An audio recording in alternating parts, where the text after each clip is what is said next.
Croeso chi yma unwaith eto i'r Gell Mangor yn Lôn y Ffrwd. Gobeithio chi gael penwythnos da a bendithiol. Rai blynyddoedd yn ôl, mi oedd y dywysoges Ann yn ymweld â Bangor. I ddweud y gwir, oedd hi'n mynd i'r swyddfa lle roedd Gwenan yng Ngwraig yn gweithio ar y pryd i weld mudiad cynnal gyfalwyr. Cyn iddi ddod, fel gallwch chi ddychmygu, oedd na lawer iawn o baratoadau yn cael ei gwneud. Oedd rhaid sicrhau pwy oedd yn cael bod yn y swyddfa ar y pryd, ble oedd pawb i sefyll ac yn y blaen. Ac un o'r pethau oedd rhaid bod yn glir arno oedd sut i gyfarch y dywysoges. Oedd yn bwysig bod pawb yn deall ma nid mam oedd hi, ond mam.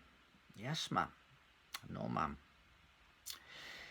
Oedd yn reit ddoniol mewn gwirionedd, achos dyna oedd y plant yn galw Gwenan adre, a oedd Gwenan yn reit hapus o feddiannu'r teitl tywysogesaidd. Ond oedd hi'n bwysig ar y pryd gwybod sut i gyfarch rhywun o'r teulu brenhinol. Rwythnos diwetha, o'n i'n sôn am wrando a chlywed llais Duw.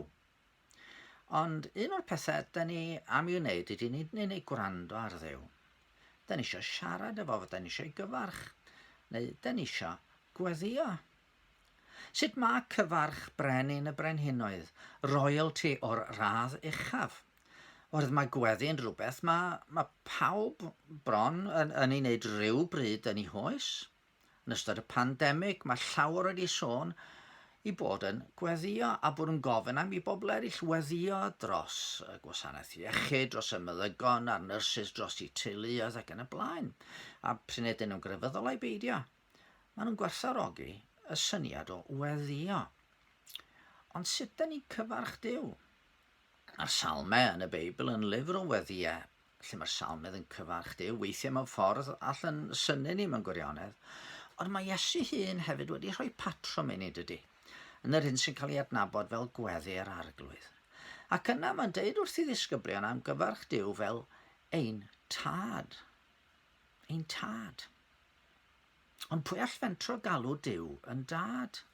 Ym mha ffordd mae Duw yn dad i ni? Yng Nghymru, da ni wedi arfer meddwl fod pawb yn blant i Dduw.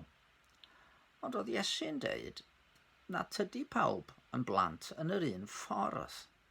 Rydyn ni gyd yn perthyn i'r hil ddynol ac fel rhai sydd wedi'n creu a chael yn cynnal gan Dduw, yna fe allwn ddeud fod hynny'n gyffredin i bawb yn dydy.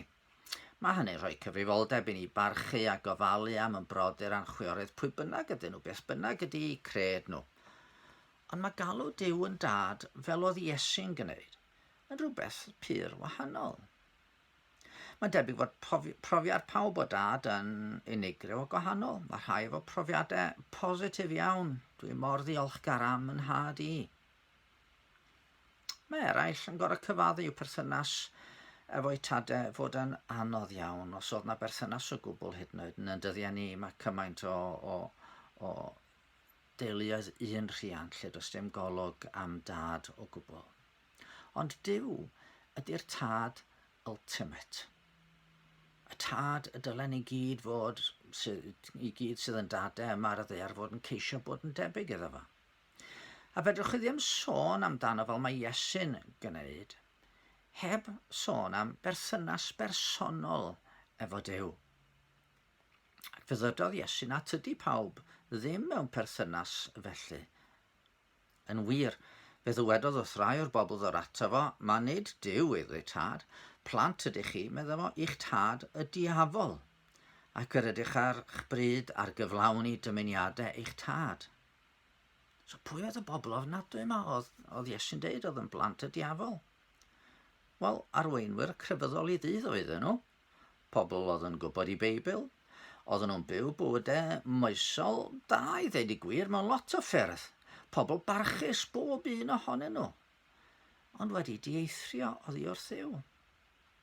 A Paul yn egluro'r peth ymhellach pan yn sgrifennu at eglwys Ephesus ac yn deud mai felly oedden ni gyd ar un adeg yn gorwedd dan ddigofaint Duw, medde'r Beibl Cymraeg Newydd, ond yn llythrennol be mae Paul yn deud oedd bod ni'n blant digofaint. Bod dicter Duw yn gorwedd arno ni. Bod Duw yn dad oedd wedi i ddieithrio oddi wrth y ddynolryw. nid am ei fod o wedi'n gadael ni, ond yn bod ni wedi troi cefn arno fo, gan ddilyn yn llwybr yn hunain, a does neb ohono ni'n gallu dianc o'r ddedfryd yma bod ni wedi crwydro, bod ni wedi troi cefn ar y Dduw. I fedru galw Dyw'n dad, rhaid i rhywbeth ddigwydd i ni. Rwan, mae'n teulu ni wedi cynyddu yn ystod y flwyddyn diwethaf. Da ni wedi cael 2 wyres newydd. Ond oedd y rhain ddim wedi cael ei geni i mewn i'n teulu ni. Fe gawson nhw ei geni, rieni na dwi erioed wedi nabod na gwybod eu henwen nhw na dim byd amdanyn nhw. Ond mi gafodd y 2 fach i mabwysiadu gan yn merch ni, ac felly maen nhw bellach yn rhan o'n teulu ni. A dyna be mae Duw yn ei wneud, pan fydd unrhyw un yn edifarhau am ei fod o wedi cefnu arno ac yn troi i gredu yn Iesu, i roi ffydd yn Iesu, fel yr un dalodd y pris am ei pechodau. Mae'n mabwysiadu ni mewn i'w deulu. Mae yna newid cyfreithiol yn y statws gerbron Duw, fel mae yna newid cyfreithiol wedi bod yn hanes yn 2 wyres ni. Ond mae yna fwy na hynny. Mae yna newid mewnol yn yn calonnau pan da ni'n rhoi'n ffydd yn Iesu. Fel bod yna gri'n gallu codi o'n calonnau, Aba Dad. Y term mwyaf annwyl fydde pob plentyn o Dduw i Ddew yn ei ddefnyddio wrth alw ar ei dad daearol. Rwan, bellach mae Gwawr yn merch wedi meddiannu'r cyfarchiad brenhinol mam. Ond a fentrwn ni ddefnyddio y cyfarchiad ein tad wrth gyfarch Duw?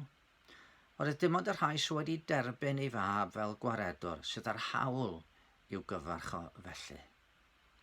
Mae croeso i bawb at y gwaredwr. Gadwch chi ni weddio. O Dduw, ein tad, o rhwnnwyd yn y nefoedd. Da ni'n troi atat ti bore yma yn ostryngedig iawn o sylweddoli yn bod ni gyd wedi amddifadu yn hunain o'r hawl i gael yn galw'n blant i ti wrth i ni grwydro oddi wrth dy lwybredi. Ond y mae gyda thi fyddeiant. A heddiw da ni'n dymuno diolch i ti dy fod ti wedi danfon dy fab Iesu Grist i dalu'r pris am yn gwrthryfel ac am yn crwydro oddi wrth dy ffyrdd di.